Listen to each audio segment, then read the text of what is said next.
नमस्कार, मैं हूँ प्रदीप कुमार और आप देख रहे हैं अपना रोहतास। इस वक्त मैं रेहल में मौजूद हूँ और रेहल पर वन पर्यावरण मंत्री डॉक्टर प्रेम कुमार आज यहाँ पे आए हुए थे और जिस तरह से लोगों के द्वारा लगातार समस्याएं आ रही थी कि वन संपदा को चुनने और उससे संबंधित जो मामला था कि जो भी वन संपदा होती है उसको चुनते हैं यहाँ के लोग और उसके बाद प्रशासन के द्वारा उन पर एफआईआर कर दी जाती है या उनको रोक दी जाती है। इस संबंध में उन्होंने जब यहाँ के स्थानीय लोगों पे बात की तो बताया गया कि जो जिस तरह से छत्तीसगढ़ में सरकार का नियम लगा है और उस तरह से जो भी वहाँ के वन सेंचुरिएट एरिया में इलाके हैं उनकी लगातार विकास की जा रही है। वैसे ही इस क्षेत्र का भी विकास के लिए उन्होंने मंच से अभी थोड़ी देर पहले उद्घोषणा किया है कि इस तरह के जो भी एरिया हैं और जिस तरह की आवश्यकता है उनका विकास किया जाता है। इस मंत्री जो ये कार्यक्रम हुआ, मंत्री का कार्यक्रम हुआ, ये कार्यक्रम कार्यक्रम से कितना फ़ायदा होगा, यहीं के कुछ जनप्रतिनिधि और ग्रामीण हैं। चलिए हम उनसे बात करते हैं और जानने का प्रयास करते हैं कि जो हुआ अभी जो सभा हुआ, उससे क्या फ़ायदा? मुखिया जी, ये बताइए कि आज अभी वन पर्यावरण मंत्री बिहार सरकार के डॉक्टर प्रेम कुमार आए हुए थे। कितना फ़ायदा होगा जो वनवासी लोग हैं? वनवासी बिहार में जो भारत देश में 5वीं अनुसूची है और पेशा कानून है और यहाँ दोनों जिला मिलाकर 357 मौजा राजस्व विलेज है। जो 5वीं अनुसूची और पेशा कानून यहाँ लागू करना है वो यहाँ पर लागू नहीं हो रही है। इसलिए आदिवासी और वनवासियों के बीच के साथ जो भी अन्य गैर आदिवासी भी यहाँ जीविका उत्पादन करें, जिसका मैंने डाटा जिस तरह से यहाँ पे शिकायतें हुआ करती थी कि जो वन फल है या औषधीय पौधे हैं जिनसे प्राकृतिक रूप से फल चू जाते हैं नीचे, उनको भी नहीं चूने दिया जाता है। तो वन मंत्री का जिस तरह से यहाँ पे अभी कहा उस बात से कितने लोगों को फायदा होगा? जैसे उसमें है कि जो छत्तीसगढ़ और झारखंड और अन्य राज्यों पेशा कानून जहाँ लागू है, अगर उस कानून को यहाँ पुनः लागू करते हैं, 5वीं अनुसूची लागू करते हैं इस मौजे में, जनजाति मौजे में लागू होती है तो फायदा होगी। अगर पेशा कानून और 5वीं अनुसूची किस तरह का आश्वासन दिया मंत्री साहब? उसको मैंने कि अभी तो आश्वासन से कोई खराब बात मैटर नहीं आ रहा है, स्पष्ट नहीं आ रहा है।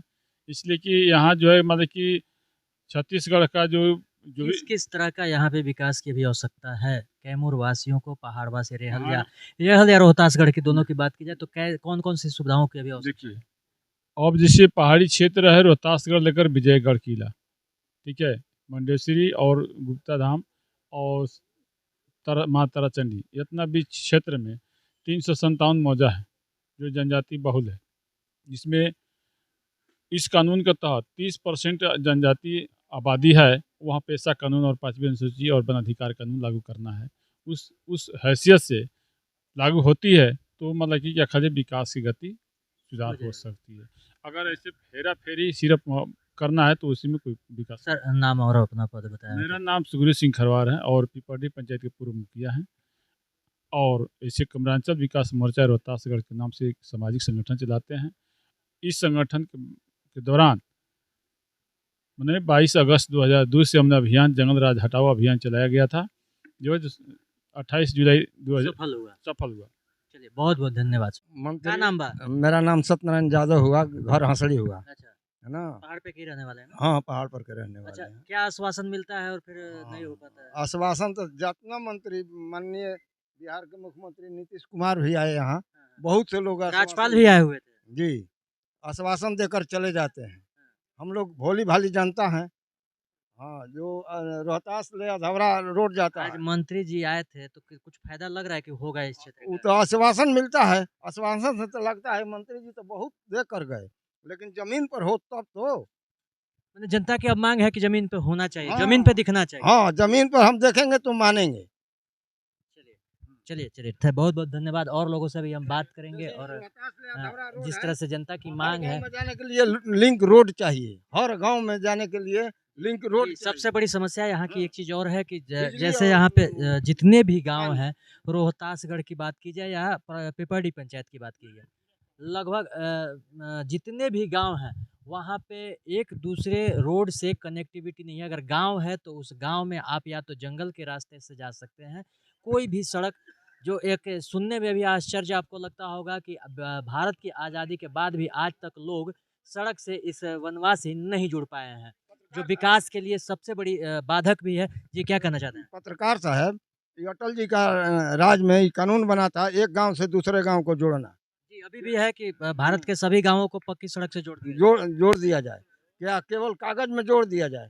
इस कैमूर के अंदर, ये भारत के अंदर नहीं आता है, रोहतास जिले के चिनारी प्रखंड, जबकि इस क्षेत्र के आजीवन सांसद रहे बाबू जगजीवन राम, जिसके फिर भी नहीं हो पाया अभी। हाँ जी, तभी प्रधानमंत्री के कुर्सी के सिवाय सारा विभाग पकड़ लिए, डिफेंस से लेके सिंचाई से लेके रेलवे से लेकर हर विभाग पकड़ लिए, लेकिन उन्हीं का रीजन में चूटिया बंद हुआ, बौलिया बंद हुआ, चुनहट्टा बंद हुआ, अमझोर बंद हुआ, सारा कंपनी डालमिया नगर बंद हुआ, चीनी मिल, कागज मिल, है ना।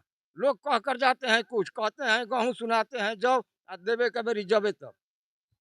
बड़ी बढ़िया इन्होंने अपनी एक स्लोगन में ही सारी बात को कह दी कि कहते हैं कुछ और करते हैं कुछ और फिर जब आती है काम करने का तो उसमें हो जाता है कुछ और। चलिए कुछ और लोग हैं, हम उनसे भी बात करेंगे और जानने का प्रयास करेंगे कि आज इस तरह की जो भी वार्ता हुई उससे कितने वनवासियों का फायदा हो पाएगा। सबसे पहले मैं आपको धन्यवाद देना चाहूँगा और जिला पार्षद नौहट्टा सुदामा राम नौहट्टा प्रखंड की तरफ से। पूछिए।